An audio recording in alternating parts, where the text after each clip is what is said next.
High সবাইকে and welcome back to my new vlog. কেমন আছো তোমরা সকলে? আশা করছি সকলেই খুব ভালো আছো। আমিও খুব ভালো আছি। আজকে একদম ভোরবেলা উঠে রেডি হয়ে নিয়েছি। দেখো, আমি যখন রাস্তায় বেরিয়েছি তখন কিন্তু রাস্তায় কোনো লোকজন ছিল না, মানে এতটাই ভোরে উঠেছিলাম। আর উঠেছিলাম তো 4:30-র সময়, কিন্তু রেডি হতে হতে আমার অনেকটা সময় লেগে গিয়েছে। আর তারপরে চলে আসলাম হলো বান্ধবীর বাড়িতে। আর আজকে আমরা কোথায় যাচ্ছি সেটা জানতে হলে কিন্তু তোমাদেরকে ব্লগটা পুরোটা কন্টিনিউ করতে হবে। এইবার বলি বান্ধবীর বাড়িতে কেন এসেছি এত সকাল সকাল। আমরা ওই যে বললাম কোথাও একটা যাচ্ছি, কিন্তু আমাদের বাস ধরার কথা ছিল বাস স্ট্যান্ড চাপাডালি থেকে। কিন্তু তারপরে আমাদের প্ল্যান চেঞ্জ হলো যে অনেকটা হাঁটতে হবে, তাই ভাবলাম কাঠগোলা থেকে আমরা বাস ধরে নেব। ওই জন্যই আমি এসেছিলাম ওদের বাড়িতে। আর এই শয়তান দুটো আমাকে সকাল থেকে বলে আসছে যে ওরা নাকি একদম রেডি, কিন্তু আমি যাওয়ার পরে কেউ লিপস্টিক পরছে, কেউ কাজল পরছে, কেউ চুল আঁচড়াচ্ছে। এরা এই অবস্থাতে ছিল। আর হ্যাঁ, বলে রাখি আজকের ব্লগটা কিন্তু হবে অনেক মজার। আজকে অনেক বছর বাদে আমি আর সীমা বেরোচ্ছি ঘুরতে। অনেক বছর মানে অনেক বছর বাদে। ওর বিয়ে হয়ে যাওয়ার পরে আমাদের সেইভাবে বাইরে কখনো ঘুরতে যাওয়া হয়নি, তাই আজকে সময় যখন পেয়েছি একটু ঘুরেই আসি। এই তো এখন এখানে আমরা বাসে উঠে পড়েছি। আর দেখো, বাসে যখন আমরা উঠেছি তখন কিন্তু বাসে মাত্র আমরা এই তিনজনই ছিলাম, অন্য আর একজন যাত্রীও ছিল না এই বাসে। কিছুক্ষণ পরে বাসটা অবশ্যই ভরে যাবে, সেটা আমরা জানি, কিন্তু আজকে ছিল না ভীষণ পরিমাণে গরম। এত গরম ছিল বলার মতো না। তার মধ্যে পরেছিলাম আমরা শাড়ি। আর এই শাড়ি পরে এখন দেখো এখানে কিন্তু আমরা তিনজনে মিলে অনেক গল্প করছিলাম। গল্প আর শেষই হয় না আমাদের। আর ও হলো পিউ, আমার পাশে যে বসে আছে, ও সীমার বোন, কিন্তু আমাদের সাথে ওর সম্পর্কটা বান্ধবীর থেকে কোনো অংশে কম না। ওকে আমরা বোনের মতো দেখিও না, ও আমাদের দিদির মতো দেখে না। আমরা ভীষণ ভালোভাবে ফ্র্যাঙ্কলি ভাবে চলি, আর একদম বন্ধুর মতোই মেলামেশা করি।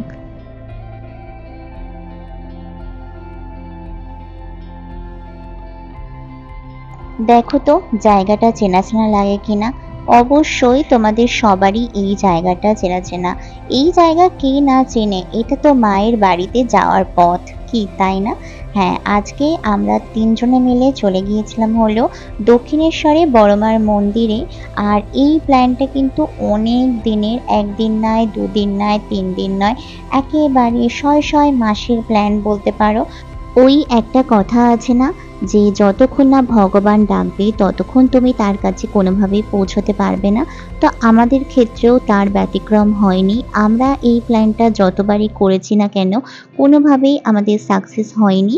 এইবার অবশেষে বড়মা আমাদের দিকে মুখ তুলে তাকালেন, আর আমাদেরকে তার কাছে যাওয়ার জন্য ডাকলেন। আর সেই দয়াতেই আমরা কিন্তু আজকে চলে এসেছি বড়মার মন্দিরে। এখান থেকে আমি আর সীমার ডালা কিনে নেব। আর তারপরে কিন্তু ডালা ঢালা কিনে চলে যাব এক্কেবারে মন্দিরের ভিতরে।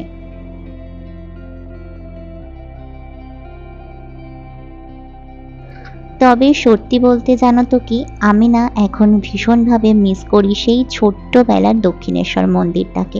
ছোটবেলায় যখন দক্ষিণেশ্বর মন্দিরে আসতাম তখন তো আমরা সপ্তাহে, প্রতি সপ্তাহে একদিন করে আসতাম, শনিবার করে। বাপি, মা, আমি, দিদি। আর বাপি কিন্তু আমাকে পা ভরিয়ে মেহেন্দি পরিয়ে দিত। আর সেই মেহেন্দি নিয়ে আমি বাপির কোলে চেপে বাড়ি যেতাম। কেন বলো তো? তখন কিন্তু এইখানে অনেক মেহেন্দিওয়ালা বসতো যারা ওই ছাপার মেহেন্দি পরিয়ে দিত। আর সেই সব দিনের কথা যখন মনে পড়ে তখন কিন্তু মনটা একদম আনচান করে, যে সেই ছোট্টবেলাটা যদি আবার ফিরে পেতাম, কিন্তু সেটা তো কোনোভাবেই সম্ভব না। এই দেখো এখন মন্দিরের ভিতরে ঢুকে গিয়েছি। আর এখন চলে যাচ্ছিল গঙ্গার দিকে। গঙ্গা থেকে হাত পা ধুয়ে তারপরেই তো যেতে হবে মায়ের মন্দিরের ভিতরে।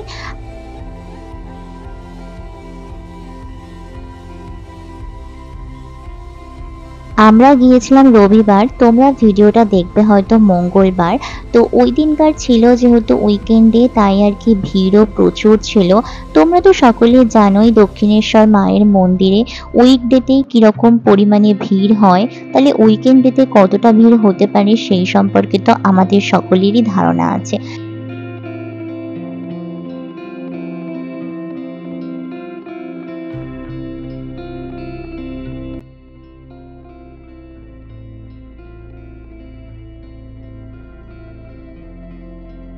চলো, মায়ের কাছে পুজো দেওয়া হয়ে গিয়েছে, এইবার যাব হলো বেলুড় মঠের দিকে।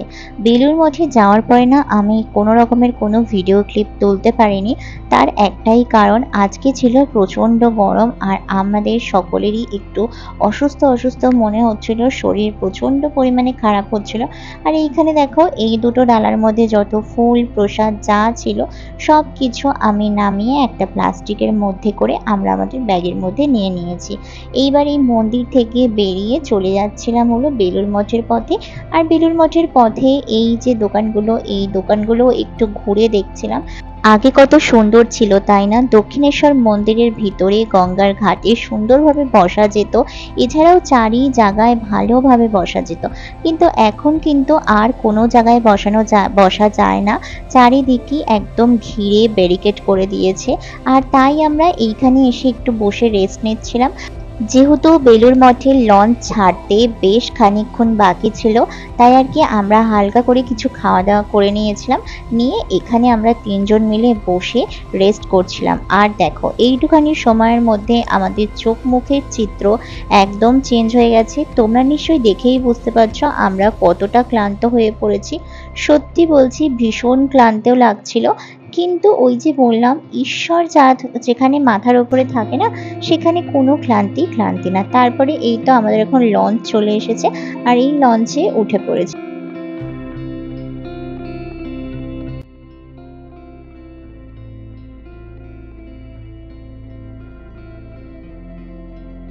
যাওয়ার সময় তো কোনো রকমভাবে লঞ্চের ভিডিওটা করে নিয়েছি, হাজার ক্লান্তি চেপেও যাওয়ার আনন্দটা যেহেতু ছিল, তাই আর কি এই ভিডিওটা করতে পেরেছি। ফেরার সময় আমি আর কোনো রকমের কোনো ভিডিও ক্লিপ নিতে পারিনি, এমনকি বেলুড় মঠে গিয়েও আমি কোনো রকম ভিডিও ক্লিপ নিতে পারিনি। তার কারণ হলো আমার শরীরে হচ্ছিল ভীষণ অস্বস্তি, গরম, ঘাম, ভীষণ কষ্ট হচ্ছিল, তাই আর কি কোনো রকমের কোনো ভিডিও করিনি। গিয়েছি, ঘুরেছি, সামান্য প্রসাদ খেয়েছি এবং বাড়ির দিকে চলে এসেছি। আর এই তো আমাদের লঞ্চ কিন্তু প্রায় কাছাকাছি চলে এসেছে বেলুড় মঠে। দূর থেকে দেখতে পাচ্ছ বেলুড় মঠের চূড়াটা দেখা যাচ্ছে। অবশেষে আমরা এখানে নেমে পড়লাম। এখন সামনের দিকে এগিয়ে বেলুড় মঠের মন্দিরের ভিতরে ঢুকে পড়বো।